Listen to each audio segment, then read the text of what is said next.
নমস্কার বন্ধুরা, আমার রান্নাঘরে সবাইকে স্বাগত। সব সময় মাছ মাংস না খেয়ে মাঝে মাঝে এই রকম একটু নিরামিষ রান্নাও খেয়ে দেখতে পারো। রান্নাটা কিন্তু খুব একটা খারাপ হয় না, ভীষণ ভালো লাগে আর গরম গরম ভাতের সঙ্গে দুর্দান্ত লাগে। তো চলো রেসিপিটা শুরু করে ফেলি। তো আমি এখানে 10-12টা শিম নিয়েছি। এই 10-12টা শিমগুলোকে ভালো করে এরকমভাবে এই যে দুদিকটা যেমন কাটে সেই রকম দুদিকটা আমি কেটে নিয়েছি। শিমের আকারটা মানে মাঝারি সাইজের বলে আমি এই শিমগুলোকে গোটা গোটা করেই রাখছি। তোমরা যে শিমগুলো নেবে সেই শিমগুলো যদি একটু বড় সাইজের হয় তাহলে এই শিমগুলোকে দুভাগ করে নিতে পারো। আমি এগুলো মোটামুটি একটা করেই রাখছি। রেখে এই দুদিকটা এরকম ভালো করে শিমের দুদিকটা কেটে নিচ্ছি, কারণ একটা আঁশ মতো থাকে।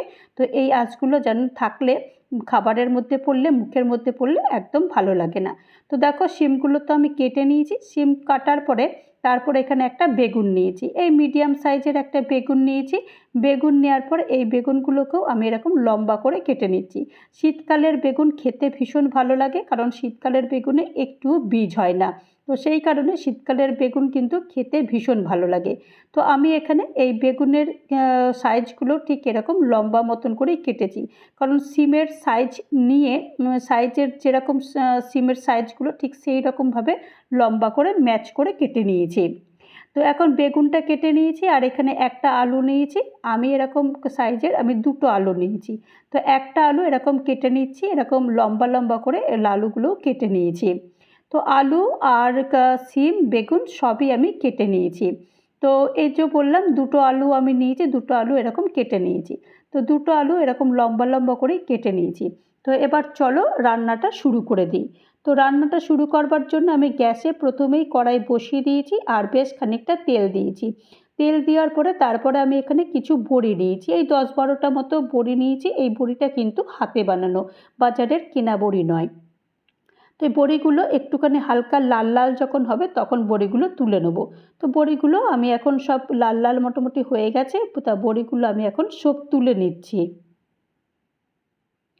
বড়িগুলো সব তুলে নেওয়ার পরে তারপরে ওই তেলেতেই আমি বেগুনগুলো দিয়ে দিচ্ছি। প্রথমে বেগুনগুলো ভেজে নেব। তা প্রথমেই একটু নুন আর হলুদ দিয়ে বেগুনগুলোকে বেশ ভালো করে একটু ভেজে নিচ্ছি, কারণ বেগুনটা প্রথমে একটুখানি ভালো করে না ভাজলে না ও একদম যখন সবজিতে দেওয়া হয় তখন কিন্তু গলে যায়।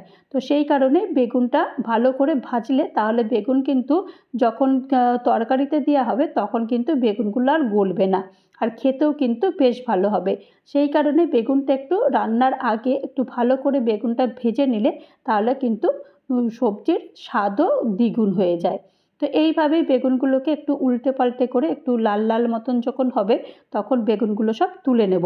তো দেখো বেগুনগুলো কিন্তু বেশ ভালোই ভাজা হয়ে গেছে। এখন বেগুনগুলো সব আমি এখন তুলে নিচ্ছি। বেগুনগুলো সব আমি তুলে দিয়েছি। ওই তেলেই আমি আলুগুলো যে কেটেছিলাম সেই আলুগুলো সব আমি দিয়ে দিয়েছি। আর সামান্য পরিমাণ একটু হলুদ দিয়েছি। হলুদ দিয়ে আলুগুলোকে প্রথমে একটু ভালো করে ভেজে নেব।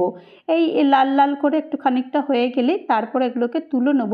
তো তার আগে পর্যন্ত আলুগুলোকে একটু ভালো করে ভেজে নিচ্ছি। আলুগুলো মোটামুটি ভালো ভাজা হয়ে গেছে। ভাজার পরে তারপরে শিমগুলো দিচ্ছি। শিমগুলোও একটু উল্টে পাল্টে ভালো করে একটু ভেজে নেব। যখন বেশ একটু লাল লাল মতো হয়ে যাবে তখন এই শিমগুলো তুলে নেব। তো তার আগে পর্যন্ত শিমগুলোকে ভালো করে একটুখানি আলুর সঙ্গে ভেজে নিচ্ছি। তো দেখো এই শিমগুলো কিন্তু একটু বেশ লাল লাল মতো হয়ে গেছে। তো এখন শিম আর আলু দুটোই এখন তুলে নিচ্ছি।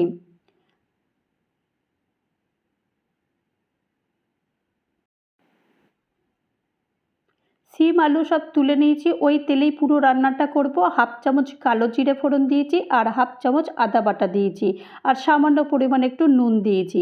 দেওয়ার পরে তারপরে বাকি মশলা দেবো।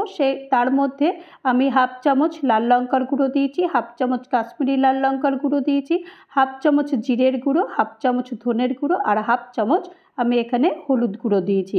সামান্য জল দিয়েছি। দিয়ে মশলাটা ভালো করে এটাকে কষাতে হবে। কষাতে কষাতে যখন বেশ একটুখানি তেল বেরিয়ে যাবে তখন বাকি উপকরণগুলো আবার দেব।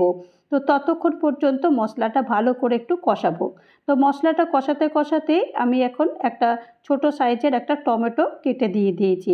টমেটোটা যতক্ষণ পর্যন্ত না একটু নরম হয়ে যায় ততক্ষণ পর্যন্ত মশলাটা একবার করে কষাবো। কারণ টমেটো যদি না গলে বা না ভালো করে নরম হয় তাহলে কিন্তু খাবারের স্বাদটা একদম থাকে না। তো সেই কারণে টমেটো কিন্তু সবসময় এটাকে গলিয়েই রান্না করতে হয়। আর নিরামিষ রান্না তো সেই কারণে একটু সামান্য পরিমাণ চিনি দিয়েছি, অর্থাৎ 1 চামচ মতো চিনি দিয়েছি। চিনি দিলে তাহলে নিরামিষ রান্নাতে কিন্তু একটু বেশ ভালো স্বাদ আসে। তো এবার মশলাটা কষিয়ে নিয়েছি, কষিয়ে নেওয়ার পরে তারপরে এখানে শিম আর আলুগুলো যে ভেজে রেখেছিলাম সেই শিম আর আলুগুলো এগুলো সব দিয়ে দিয়েছি। দিয়ে দেওয়ার পরে তারপরে এটাকে ভালো করে আরেকবার বেশ কষিয়ে নিচ্ছি। যত রান্না কষাবে তত কিন্তু সবজির স্বাদ আরও দ্বিগুণ বাড়বে। আর এখন পরিমাণ মতো জল দিয়েছি, জলের পরিমাণটা অবশ্যই একটু বেশি দিয়েছি কারণ এটা একটু ঝোল মতো হবে। তো সেই কারণে জলের পরিমাণটা একটু কিন্তু বেশি দিতে হবে। জল দিয়ে দিয়েছি আর জলটা দেওয়ার পরে দেখলাম যে নুনটা একটুখানি কম হয়েছে, তো সেই কারণে পরিমাণ মতো নুন দিয়ে ঢাকনা বন্ধ করে দিয়েছি এই 5 মিনিটের জন্য।